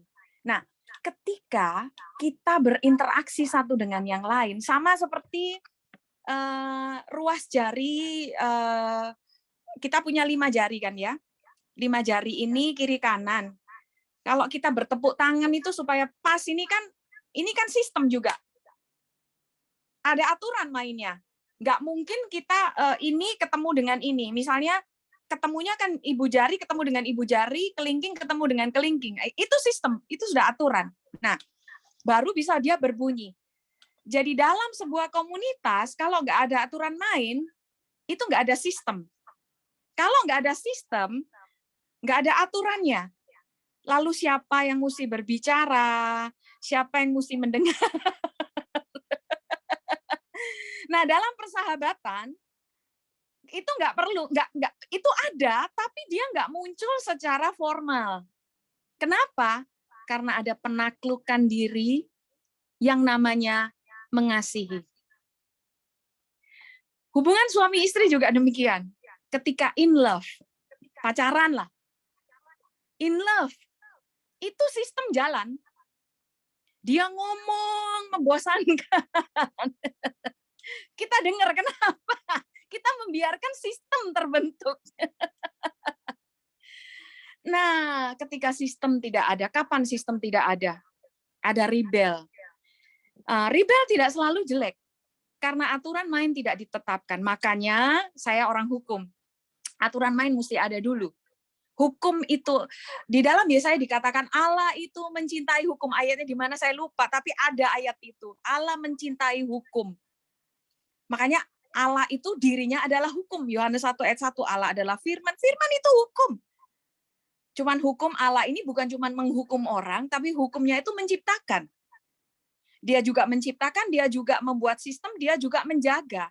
Dan Allah itu setia dengan hukumnya ketika dia menetapkan sebuah konstitusi bagi Israel, perjanjian antara Allah dengan Israel, Allah sebagai mempelai laki-laki, Israel sebagai mempelai perempuan, Allah jaga sampai kapanpun. Demikian juga dengan gereja. Nah, ini sistem jalan terus. Nah, kita seringkali nggak ada sistem. Ketika nggak ada sistem dalam komunitas, makanya dalam persekutuan doa itu kan seringkali nggak ada sistem. Karena apa? Nggak ada ADART, nggak ada tata tertib. Rawan sekali bentrokan. Apalagi kalau kasih sudah mulai berkurang. Timbul bosan, kejenuhan. Nah, sudah. Karat-karat itu mulai membuat ranjang, ibarat ranjang ranjang untuk mengasihi itu bunyi krik krik krik krik krik. Mungkin itu ya Bu Nuke yang saya bisa share ya. Betul, iya, baik, iya betul. Terima kasih. Betul itu kalau setuju betul. Sistem, memang dalam satu hubungan pun ya tadi suami istri pun ada sistem yang memang kita harus hargai. Jadi tetap menghargai adanya sistem, adanya aturan yang berlaku. Ya, ya, ya. Baik, terima kasih jawabannya luar biasa. Oke, saya kembalikan mungkin ada yang lain yang ini mumpung Pendeta Nuni bisa memberikan tanya jawab, jadi kita mengeluarkan unek-unek ya, silakan. Mumpung masih di tahun yang baru nih, jadi kita ada pemberesan, betul kan? Di awal tahun, mari kita sama-sama belajar, sama-sama punya keinginan ya, karena kita ini nggak ada yang sempurna, tapi kita mau belajar ya, betul ya. Oke, bagaimana Kak Abi? Aku langsung ngakak ya Nuke. Sebab ini thank you ya Ibu Pendeta, ini dahsyat banget ini firman-Nya. Aduh, ini kita ini sebenarnya saya pribadi ini saya kayaknya tadi tuh digampar kiri kanan nih. Nggak bermaksud loh Bu. Enggak benar, tapi memang di awal tahun sangat kami ini dengan puji Tuhan diberkati ya. Ya, sebenarnya pertanyaan saya dengan Nuka ini hampir sama. Ya, memang sih secara jujur tadi sudah terjawab bahwa memang harus ada sistem karena firman itu adalah hukum ya, yang hukum tetapi bukan berarti kita harus ngejudge seseorang. Nah, kalau ya mungkin Ibu udah tahu karena background saya dari Muslim dan apa yang Ibu tadi sampaikan bahwa belajar di Al-Quran itu juga ada tuntutlah ilmu sampai ke negeri Cina, itu antara lain. Nah ini dari saya sebenarnya banyak yang mau dibahas nih Bu, tapi karena panjang ya saya singkat aja. Saya mengucap syukur bahwa di dalam tadi yang dibahas dari Yesaya 55 ayat 11, saya mau juga kembalikan dari Yesaya 55 ayat 8 ya. Rancanganmu bukanlah rancanganku, jalanmu bukan jalanku. Nah, seringkali Ibu berkaitan dengan apa yang disampaikan tadi adik cantik si Nuke ini, seringkali keinginan kami itu, ya saya juga background dari Muslim, saya background dari atlet, saya background yang, ya tahulah kalau atlet itu kami sebagai atlet itu tuh, yang pertama kita junjung tinggi adalah sportivitas, ya sportivitas dan apa adanya. Nah, semenjak saya menjadi pengikut Kristus itu kan berbeda banget dengan saya sebelumnya. Nah, firman itu jelas-jelas banget. Nah, di sini juga pertanyaan saya, tapi sebenarnya udah terjawab juga sih Saunuka. Di dalam komunitas itu seringkali kadang, maaf ya, bahasa dunianya, aduh gue pengen bikin bubur deh itu orang. Saking ngeselin ya. Kadang-kadang kita kita tidak mau membuat sesuatu, tapi orang lain yang membuat kita di dalam komunitas itu. Sementara kalau seperti saya, karena saya dari mantan atlet, sportivitas saya itu langsung pak, gue nggak suka lo, gue nggak usah ini, gue nggak ini. Nah, kena banget yang saya bilang tadi, kita ditampar kiri kanan itu dari Galatia 5. Iya kan? Kami yang saya katakan, kita semua manusia belum sempurna, dan yang paling saya pribadi, saya tidak singgung yang lain, maksudnya saya pribadi itu Bu, yang buah roh yang ke-9 itu yang paling berat sampai detik ini, jujur. Sampai detik ini. Jujur Bu, saya kemarin malam saya rapat. Saya ada rapat dan ada yang memfitnah saya. Itu laki semua kan. Saya sendiri perempuan. Saya marah dan saya berdiri langsung saya pukul meja. Nah, terus saya bilang begini, ya Tuhan ampuni saya. Mereka kaget semua dengan usia saya yang seperti ini. Ya, saya udah oma 3 cucu. Tapi saya tuh masih merasa bahwa saya tidak mau usia itu cuman angka aja. Tapi kita fisik itu kita tetap harus jaga. Hati, pikiran kita harus jaga. Karena Tuhan sudah memberikan itu. Nah, buah roh yang ke-9 ini loh Bu. Kadang kita bilang mau puasa, mau gimana. Itu jadi gimana? Apakah memang ini yang soal gender tadi ini Ibu sampaikan ini soal zakar dan negebab ya. Ini gimana Bu? Kita sebagai wanita tangguh ya, yang untuk penguasaan dirinya itu. Karena kadang kita puasa juga, kadang kita bilang aduh gimana ya Bu. Dan itu saya kira masih belum sempurna lah setiap manusia untuk penguasaan diri. Oke. Apa ya Bu? Apa yang harusnya, terutama di kami punya komunitas yang tadi Nuko bilang nggak usah di ini komunitas kecil aja. Karena saya baru-baru ini 3 hari yang lalu segebrak meja itu. Dan saya waktu saya masih kerja di bank juga, Tuhan kenapa saya masih lakukan ini? Saya bilang gini, habis itu tangan saya sakit. Kenapa? Karena kan saya pakai cincin di sini 2, gua gebrak, habis itu astaga ini sakit karena pakai cincin. Habis itu saya bilang, Tuhan, saya tidak seharusnya begitu sebagai kami anak Tuhan kan. Nah, itulah Bu Nuni, ya keluarlah ini semua apa adanya lah semuanya. Ya Nuka ya. Kalau Nuka kan masih agak ya manis, kemayu. Kalau saya kan memang udah dari seluruhnya ini begini ya badan saya. Saya atlet. Kesukuan kayaknya itu pengaruh kesukuan Kak. Iya kesukuan. Saya juga dari begitu. Kan orang Jawa kan beda. Kalau saya kan apa lo? Sialan. Nah, itu loh Bu Nuni. Oke, pendeta Nuni silakan. Nah, tolonglah Bu Nuni. Kita juga puasa 40 hari 40 malam kayaknya. Bagaimana ini? Oh, Mama Abi. Untuk tiap buah matang itu kan pasti ada waktu toh Ibu. Aduh, betul, ini saya usia udah lumayan kalau soal usia ya. Bukan, usia fisik kita dengan usia rohani kita beda. Nanti saya gitu tunjukkan ya. Oke. Jadi tiap buah itu kalau buah matang itu rasanya sempurna, betul nggak? Kalau mangga itu dia kalau orang Kupang bilang modok. Setengah mateng, rasanya udah mulai manis tapi belum sempurna, belum genap.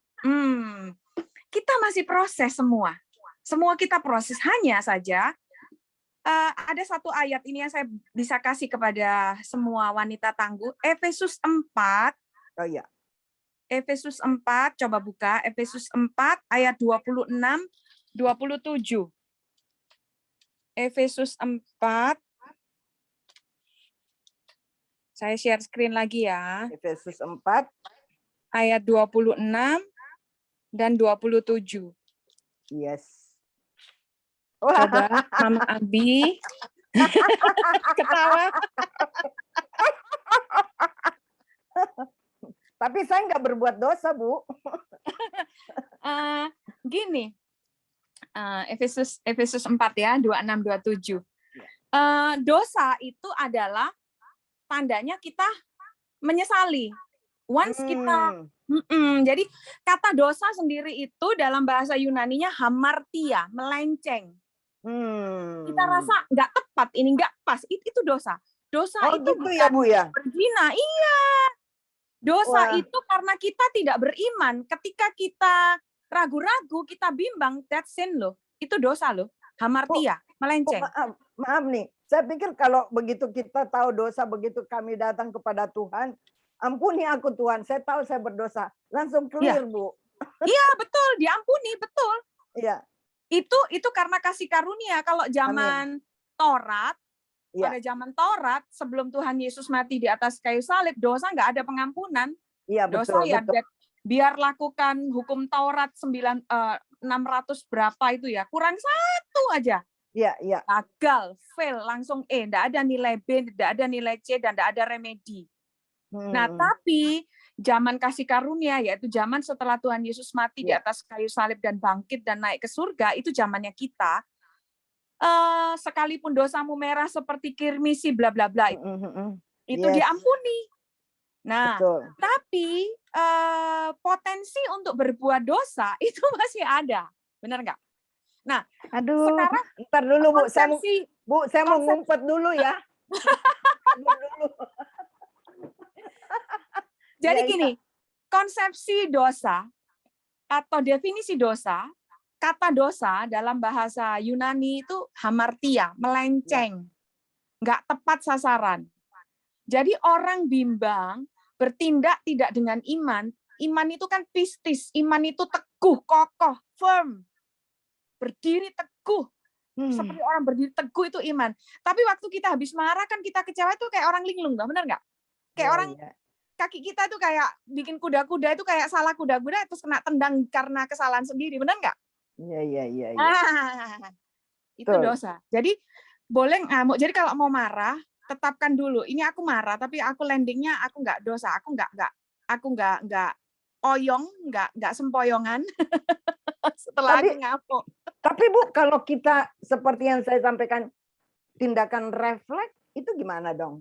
Nggak apa-apa, kan latihan. Cuman kan kita menyadari dalam hati ketika kita percaya Tuhan Yesus. Tunggu ya, aku share screen dulu lagi ya Bu ya, sebentar. Silakan. Tadi di mana ini ya, sebentar. Ini. Ini manusia tuh ini. Manusia, diri kita tuh punya 4 ruangan. Ini berdasarkan Matius 22 ayat 37. Kita punya tubuh. Tubuh ini punya kepribadian. Masing-masing tubuh, ada yang alergi penisilin, ada yang alergi udang. Tubuh yang cuman wadah doang nih, ini punya mau sendiri-sendiri kan, punya sistem sendiri. Terus ada kepribadian pikiran, ada pikiran kita. Ini firman Tuhan di Matius 22 ayat 37, bisa salah satu bacakan. Mungkin Ibu Nuke yang cantik bisa bantu saya. Matius 22 ayat 37, Ibu Nuke. Matius 22 ayat 37, jawab Yesus kepadanya, kasihilah Tuhan Allahmu dengan segenap hatimu, dan dengan segenap jiwamu, dan dengan segenap akal budimu. Ya, pertama Tuhan Yesus katakan segenap hati. Hati di sini, hati nurani kita. Rasul Paulus menyebutnya dengan sonedesis. Sonedesis itu hati nurani kita. Ayatnya di 2 Korintus 1 ayat 12. Ini harus segenap. Nah, waktu kita percaya Tuhan Yesus, kita minta ampun, mengundang Tuhan Yesus masuk dalam hidup kita, hati nurani kita ini bersih.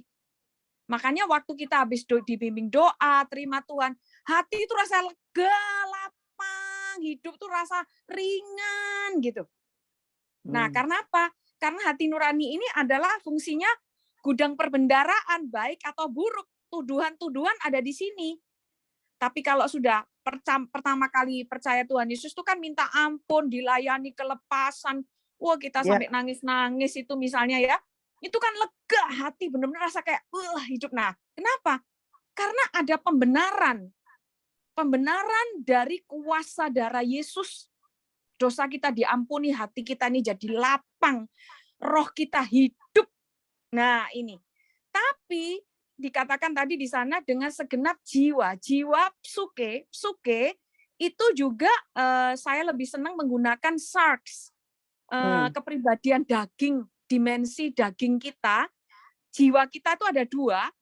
Jiwa yang melekat di bagian hati nurani dan jiwa yang melekat di bagian pikiran. Nah, di pikiran ini sistem pola pikir kita, apa yang kita lihat, apa yang kita rasa, apa yang kita dengar, apa yang kita ucapkan, itu dampaknya kepada jiwa yang sebagian ini. Kan ini saya lihat ini ada panah dua, haram dan halal. Nah, kalau jiwa kita, hati kita beres setelah kita pemberesan dengan Tuhan itu, jiwa yang separuh ini, yang halal ini juga ikut beres. Tapi ketika ya kayak tadi, misalnya Ibu Mama Abi habis gebrak meja, kan tubuhnya yang gebrak. Iya. Betul nggak? Tubuhnya gebrak, itu pasti yang menggerakkan komputer yang ada di pikiran. Betul tak? Wah, refleks. Nah, karena tubuh udah terbiasa melakukan seperti itu, ketika kita merasa tertentu, maka tubuh kita refleks itu sudah terbentuk. Itu sistem. Ini refleks. Nah, tapi masalahnya, di hati nurani ini atau di hati nurani ini bagaimana? Terganggu enggak? Pada saat teduh, waktu memuji Tuhan, ada suara membela, oh benar kok yang kamu lakukan. Apa enggak itu kalau jujur?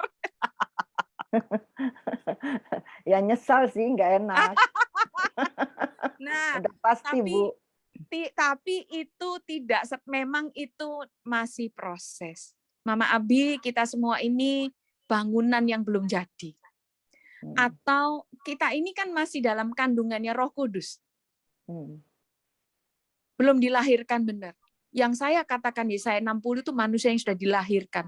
One day kita ke sana. Tapi itu bukan di surga, di bumi. Entah pada saat kita masih hidup saat ini atau saat anak cucu kita itu terjadi, I don't know. Tapi itu yang Tuhan sampaikan kepada saya. Yesaya 60 itu. Manusia-manusia seperti itu yang refleksnya itu yang Tuhan Yesus bilang tubuh kemuliaan itu loh. Itu bukan di surga, itu di bumi. Yerusalem baru. Nanti ngomong lagi waktu tambah jauh nanti saya. Nah, kita menuju ke sana. Apa sih yang kita lakukan? Itu kan jangka panjangnya Allah. Kita sekarang ngomong jangka pendek hidup kita. Latihan aja, enggak apa-apa. Hari ini misalnya, saya masih refleks lama, manusia lama saya masih refleksnya masih berbunyi, Tuhan saya mau latih lagi. Nggak perlu tadi tuh, nggak perlu tertuduh, langsung minta ampun, oke, Roh Kudus, I surrender, kuasai saya, penuhi saya, dan saya mau ini tangan, kaki, nggak melakukan hal-hal yang membuat hati nurani saya terluka. That's it. Waktu kita berdoa dengan percaya, doa kita naikkan, it's happen. Betul nggak? Bu. Nothing is impossible as long as we believe. Sorry Bu, ya. Saya bukan nggak potong ya.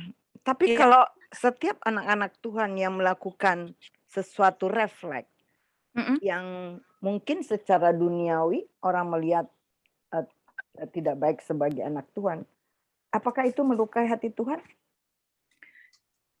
Tuhan kan tidak terpengaruh oleh dewan juri.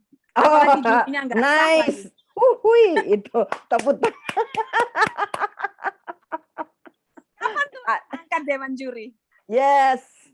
Wah, great banget. Mantap Ibu. Setuju. Jurinya adalah hati nurani kita. Iya, siap. Ya. Tuhan ada bersemayam di sana. Ya. Roh Kudus bersemayam di hati nurani kita. Makanya hati firman Tuhan bilang, jagalah hatimu dengan segala kewaspadaan supaya kita tidak melakukan korupsi, menjadi juri yang korup. Hati nurani itu akhirnya menjadi juri yang korup. Kita melakukan kesalahan, kita anulir, kita melakukan kesalahan, kita anulir. Pelan-pelan Roh Kudus bunyinya pelan, lama-lama Roh Kudus meninggalkan kita, lama-lama kita berubah menjadi manusia dunawi, lama-lama kita menjadi anteknya iblis. Ya. Nyambung toh Terima sekarang firman Tuhan ya. Nyambung. Terima kasih banyak Bu. Silahkan yang lain, teman-teman wanita tangguh yang lain. Saya stop di ini. Pokoknya besok saya agak sedikit lebih feminin lah. Nah, loh Bu, feminin itu bukan bercanda. Enggak Bu, maksudnya feminin enggak banting-banting meja, enggak pukul-pukul meja. Artinya gitu. Jadi refleks. Kadang-kadang juga dulu kan kalau saya nyetir, apa sih lo? Saya enggak takut, saya turun malah kejar orang gitu. Tapi harus lebih. Ya, benar. Karena ya itu tadi si adik cantik Nuko bilang, kembali kepada kesukuan. Suku saya. Karena terbentuknya, ya puji Tuhan. Tapi belum terlambat Kak Abi. Iya, benar. Kita semua masih. Thank you Nuko, ini nyambung. Thank you. Luar biasa Ibu Pendeta Nuni. Kita mesti kayaknya ada sesi-sesi berikutnya. Saya makin tertarik dan nanti kita buat sesi berikutnya ya. Boleh dong Ibu. Jangan bosen ya. Sama-sama belajar ya. Dengan senang hati bisa jadi berkat. Oh, haleluya. Baik, mungkin sudah cukup hari ini, luar biasa. Hari ini mudah-mudahan kita semua terberkati, kita semua firman Tuhan benar-benar memaparkan sesuatu yang selama ini hanya kita baca, tapi kali ini Ibu Pendeta Nuni sudah mengupas dan kita sama-sama belajar. Karena saya percaya juga itu tadi firman Tuhan nggak akan kembali dengan sia-sia. Yes. Amin. Saya percaya itu. Apapun cara Tuhan, firman Tuhan nggak pernah kembali sia-sia. Amin. Baik, kita akan jadi ada sesi berikutnya ya nanti ya. Boleh dong. Kita akan buat lagi. Baik, kita akan sama-sama ambil keputusan untuk kita sama-sama mau belajar, karena memang semuanya dari keputusan. Kita tetap dikembalikan keputusan kita untuk menjalankan kehidupan ini bersama Tuhan. Yes. Dan kita akan tutup, kita akan ada pengumuman Kak Abi sebelum kita menyanyikan lagu dan nanti Pendeta Nunik untuk doa berkat dan penutup. Ya, untuk seperti biasa bulan depan ya nanti akan dilayani seorang yang saya belum menyampaikan, tapi seorang juga yang dahsyat, yang dipakai Tuhan juga dahsyat, yang akan memberkati kita semua wanita-wanita tangguh, karena memang juga dia adalah seorang wanita tangguh, dan juga sangat luar biasa lah yang untuk kita lihat dari kehidupannya. Thank you banget Ibu Nuni untuk firman-Nya yang gamparin kita kiri kanan. Haleluya, haleluya. Dan ini catatan saya nulis cepat-cepat Bu, banyak. Jadi ya puji Tuhan. Oke, baik. Terima kasih. Baik, terima kasih ya Nuke ya. Ya, sama-sama. Kita akan pujikan satu lagu sebelum ditutup setelah lagunya selesai. Saya kembalikan kepada Ibu Pendeta Nuni untuk doa penutup dan doa berkat. Kita mau pujikan lagu ini, Rohmu yang hidup. Kita izinkan Roh Tuhan yang berkuasa atas hidup kita, yang memanage kita, dan kita mau ambil keputusan ini sama-sama. Mari.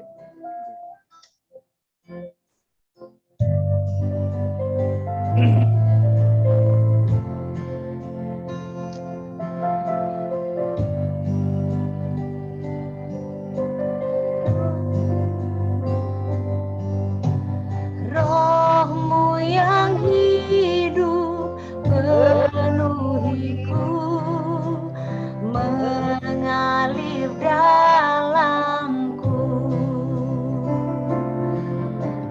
jiwaku tenang bersamamu dalam naunganmu.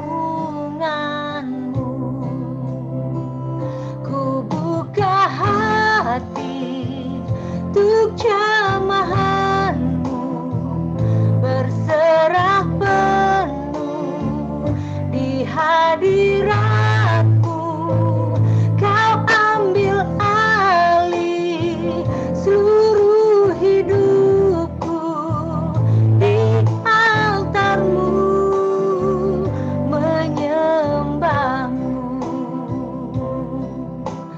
kita naikkan pujian ini. Kita katakan, Roh-Mu yang kudus, pulihkanku, amin. Engkaulah damaiku, amin. Ku hidup oleh anugerah-Mu yang menyertaiku, yang menyertaiku, yang menyertaiku. Ku buka hati, amin Tuhan, untuk jamahan-Mu, berserah penuh di hadirat-Mu. Kau ambil alih seluruh hidupku di altar-Mu, menyembah-Mu. Terima kasih Tuhan. Serahkan waktu dan tempat kepada Bu Nuni, Pendeta Nuni. Kita mau serahkan, kita mau katakan ini, Tuhan, aku mau berserah penuh, biar roh Tuhan yang berkuasa atas kehidupan kita. Thank you Lord, berkarya penuh dalam kehidupan kita. Kita angkat pujian ini, kita naikkan dengan sungguh sebagai doa kita kepada Tuhan. Ku buka hati untuk jamahan-Mu, berserah penuh di hadirat-Mu. Kau ambil alih seluruh hidupku di altar-Mu, menyembah-Mu. Di altar-Mu ku menyembah-Mu Tuhan, menyembah-Mu. Di altar-Mu, menyembah. Di altar Tuhan kita menyembah Tuhan. Waktu dan tempat saya berikan. Amen. Terima kasih ya Bapa, haleluya. Terima kasih untuk waktu yang indah Tuhan Yesus. Terima kasih untuk persekutuan yang indah di antara kami Tuhan. Kami mengucap syukur. Terima kasih untuk Mama Abi, Ibu Nuke yang sudah menjadi anak-anak-Mu yang setia Tuhan, melayani Engkau dalam persekutuan wanita tangguh ini. Kami berbeda-beda, kami berada di tempat-tempat yang berbeda, tapi kami bersyukur Bapa, karena kami adalah bagian dari sel-sel tubuh Kristus yang sedang dibentuk menjadi sel yang bisa berfungsi sempurna, menyenangkan hati-Mu, tepat seperti desain-Mu ya Bapa. Ketika kami mengalami hal-hal yang mungkin membuat kami bingung, ada bermasalah satu dengan yang lain, kami tahu kasih-Mu, otot-otot kasih-Mu itu tetap mengikat kami. Otot-otot kasih kuasa Roh Kudus mengikat kami, sehingga kami tidak bisa lepas satu dengan yang lain. Tidak ada kusta yang membuat terlucuti satu dengan yang lain. Semuanya kados, kudus, dikuduskan oleh kuasa darah Yesus dan kasih kuasa Roh Kudus mengikat kami satu dengan yang lain. Sebelum kami berpisah Bapa, sebagai hamba-Mu, aku akan melepaskan berkat-Mu kepada anak-anak-Mu Tuhan dalam persekutuan wanita tangguh ini. Saya akan ucapkan berkat imam dari Bilangan 6 ayat 24. Berkat ini khusus kepada imam. Imam adalah orang yang boleh mendekat kepada Allah, dan itu sebabnya saya lepaskan berkat ini. Tuhan memberkati engkau dan melindungi engkau.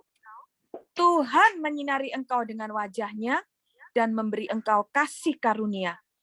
Tuhan menghadapkan wajah-Nya kepadamu dan memberi engkau damai sejahtera. Mari kita terima berkat ini di dalam nama Tuhan Yesus Kristus. Semua yang percaya katakan. Amin. Amin. Terima kasih. Shalom, shalom. Terima kasih. Terima kasih juga. Saya sudah Ibu dipercaya. Pendeta. Tuhan berkati. Tuhan berkati semuanya. Oke, Kak Abi, silakan juga semuanya. Terima kasih ibu-ibu yang ada di Kupang lainnya. Tuhan memberkati semua yang ada di Jakarta juga. God bless. Tuhan memberkati. Yang ada di Retop juga. Amin.